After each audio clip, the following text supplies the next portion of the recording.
Hola, soy Alberto Barizán. Esto es ¿Y cómo sigue?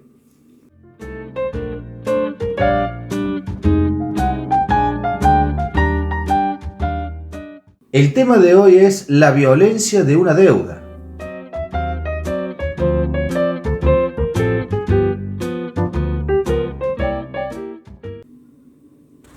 Bueno, volvemos una vez más al ruedo.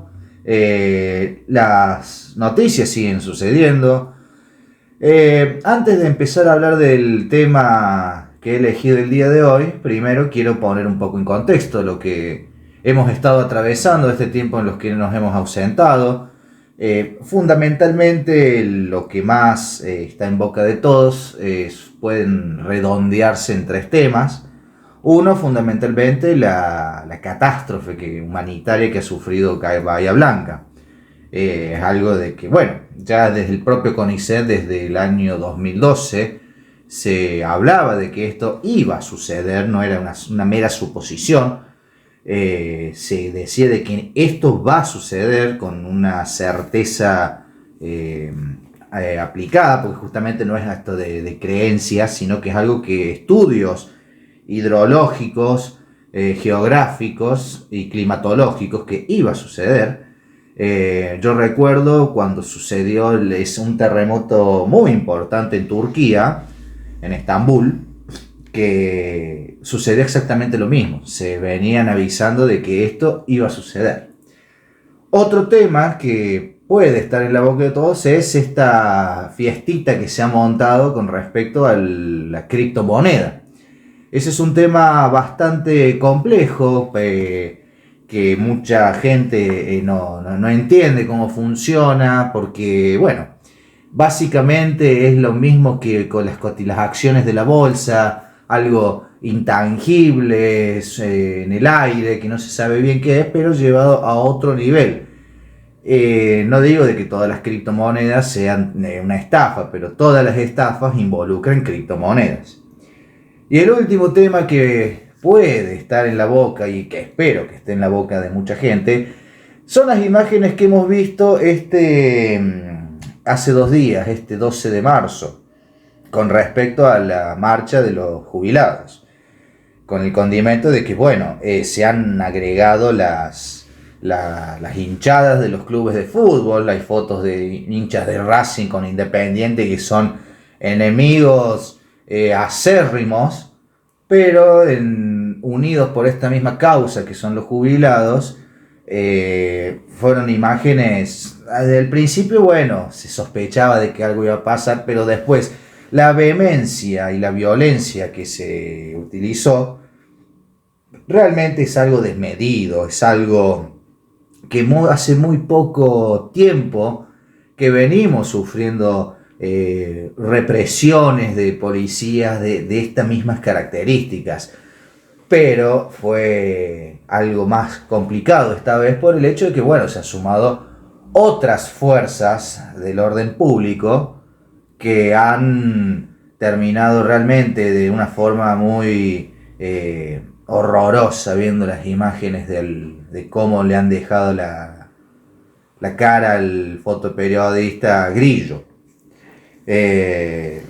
Hasta el momento no tenemos noticias trágicas, por suerte, que él sigue con vida, pero el hecho de que ya por una orden de un superior que termine de esta forma, y bueno, ha sido muy impactante ver, cuanto menos impactante, el golpe de este objeto.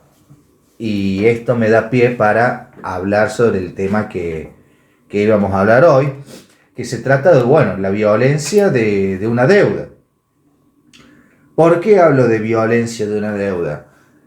Es de público conocimiento de que se está, por vía decreto, se ha llevado a un nuevo acuerdo con el Fondo Monetario Internacional. Hay un dicho muy popular que el ajuste no se cierra con represión, sin represión. Y realmente es algo de que se ve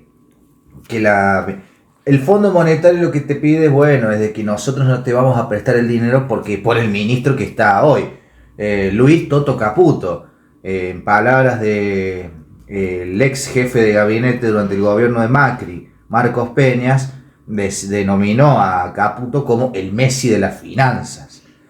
Entonces, una vez dicho esto, nos enfrentamos una vez más a la Argentina a un nuevo ciclo de endeudamiento con 10 años a pagar con un periodo de gracia de 4 años. No voy a entrar en mucho tecnicismo de cuánto dinero va a ser y de dónde viene y cuál es el justificativo, porque hay un dicho de que si alguien te explica algo en difícil es porque no tiene buenas intenciones, por no decir otra palabra.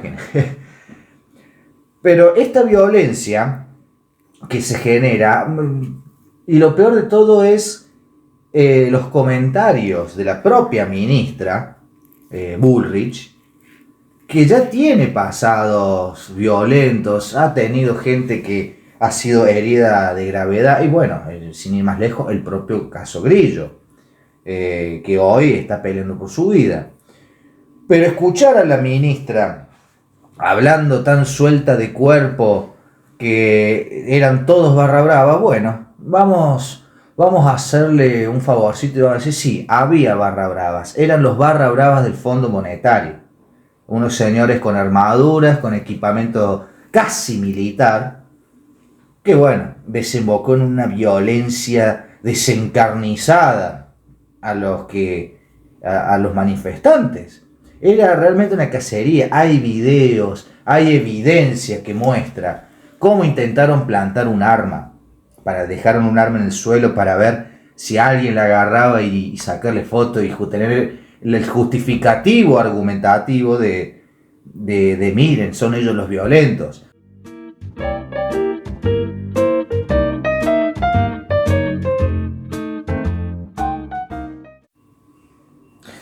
Dejaron un patrullero con la puerta abierta, el stop puesto, esperando a que alguien lo incendiara, y efectivamente un par de horas después apareció ese mismo auto prendido fuego.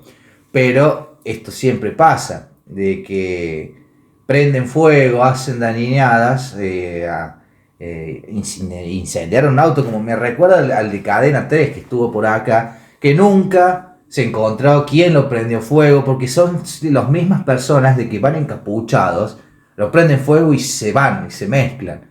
Testimonios de una chica que comentaba de que había una persona al lado de ella que estaba aplaudiendo, derecho de los jubilados, y en un momento a otro sacó un gas pimienta y empezó a rociar.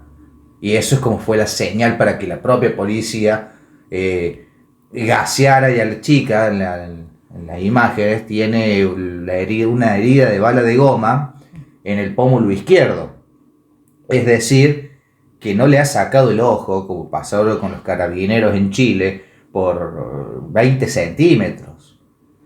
Entonces, son estas cosas en las que claramente ya no se puede negar de que hay infiltrados en las manifestaciones, pero solo en aquellas en las que cuando el gobierno necesite establecer su agenda.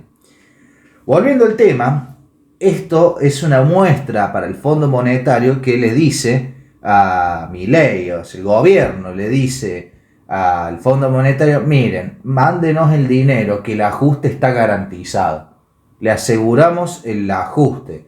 ¿Por qué? Porque tenemos las evidencias. Cuando el pueblo se levanta y empieza el miedo. Otra cosa, este ensañamiento hacia los jubilados. Recordemos un poquito de historia, ¿viste? Yo sé que la historia hay veces que puede generarle alergia a muchas personas, pero recordemos que esta ministra de Seguridad fue parte del gobierno de la Alianza, de la Rúa en criollo, y que se tuvo que ir, renunció a su cargo como ministra de Trabajo por el ajuste de los jubilados. Esto es algo sistemático, no es un caso aislado. Entonces, siguiendo todo esto, ¿qué se puede esperar de un burro más que una patada? Dice el enunciado. esta deuda que se está tomando, salteándose todos los procesos que se llenan la boca hablando de la república, la democracia, etcétera. Pero la verdad es que el Congreso es un mero adorno, o como lo ha dicho el propio presidente, es un nido de ratas. Al llevar a cabo esto, uno sospecharía, yo me instruía con personas en la materia, que decían, no, esto puede generarle una rispidez al gobierno por el tema de que se hace, hablando así de barrio, se le fue la mano con la represión a la ministra. Y yo desde mis conocimientos yo decía, no creo, porque si vamos a la violencia verbal que ejerce el propio presidente, la violencia física viene después de la violencia verbal. Entonces, un presidente de que zurdos de M, nido de ratas, etcétera, bueno, sospechaba y efectivamente mis sospechas fueron corroboradas y avaladas por el propio presidente hoy en la Expo Agro, diciendo básicamente de que los buenos son los azules y los malos son todos esos, inserte grosería, porque el presidente no puede hablar sin una grosería, una alusión a sexual o algo del estilo. Entonces, yo, más allá de todo esto, de que puede ser un comentario de repudio, por supuesto, esto es un comentario de repudio total a una violencia injustificada. Quiero aclarar esto, una violencia injustificada, porque el golpe de Estado, entre comillas, que acusan. ¿Quiénes iban a tomar el gobierno? Gente de 80 años que no se pueden mantener de pie por el hambre que tienen. Entonces, para continuar con este tema de la deuda, vamos a decir lo siguiente.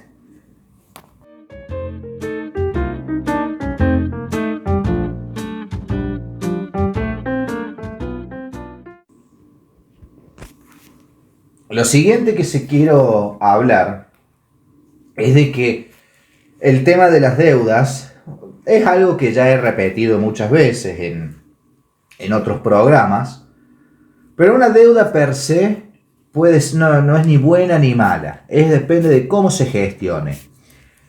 Vamos a un ejemplo llano.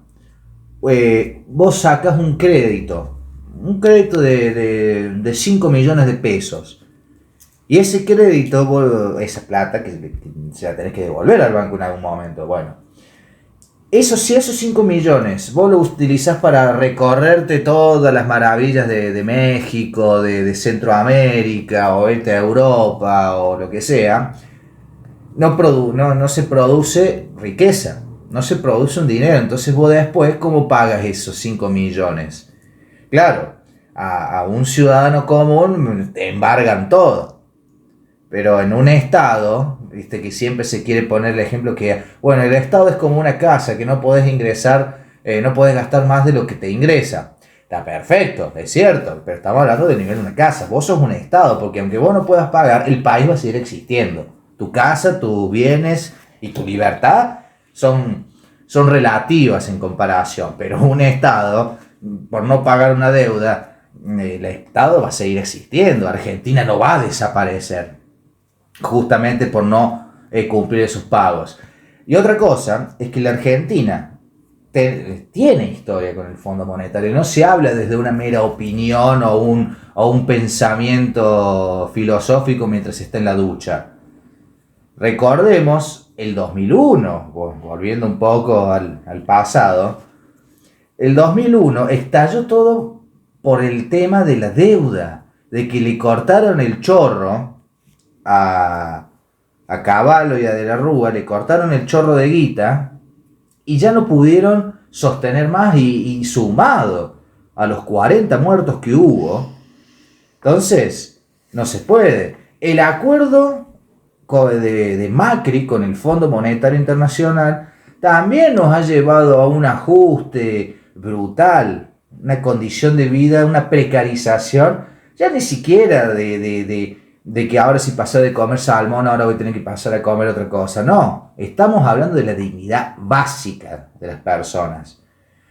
Y este superávit que se habla, el superávit fiscal ficticio, ¿por qué digo ficticio? Porque ¿de qué me sirve a mí tener un superávit fiscal? Un superávit es cuando vos tenés más dinero, que has recaudado más dinero de lo que te has gastado en obligaciones.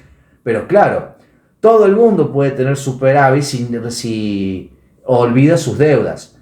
Hablando en español, si yo tengo que pagar la luz, tengo que pagar el gas, el agua, y no pago nada, obviamente de que me va a sobrar el dinero porque no cumplo mis obligaciones fiscales. Y siguiendo esa lógica, bueno, así cualquiera puede tenerlo. No ha pagado sus obligaciones, ha cerrado el centro de emergencia de la nación, que justamente se encarga de atender las emergencias climatológicas que en Bahía Blanca han sucedido. No hay que recordar también, hace 15 meses, también Bahía Blanca sufrió una catástrofe climatológica importantísima. Y no se les dio plata. No hay plata, como dice el mantra. Por eso, a través de los años, en Argentina, en lo que significa las deudas con el Fondo Monetario, es algo de que siempre le ha ocasionado problemas.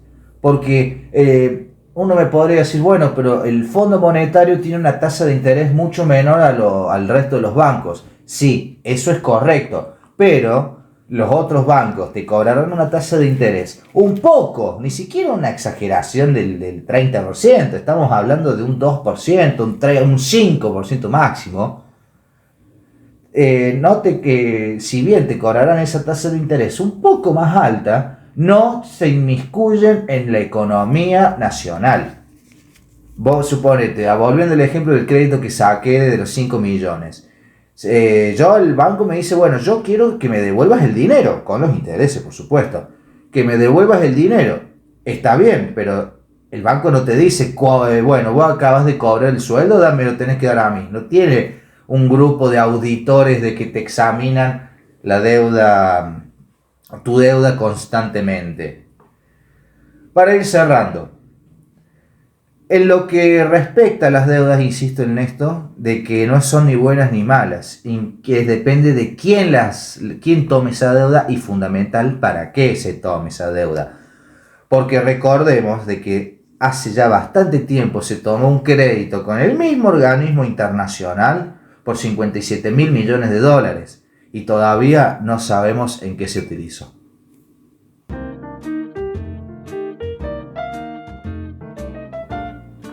Esto fue ¿Y cómo sigue? Gracias por escuchar. Los esperamos en nuestra próxima transmisión.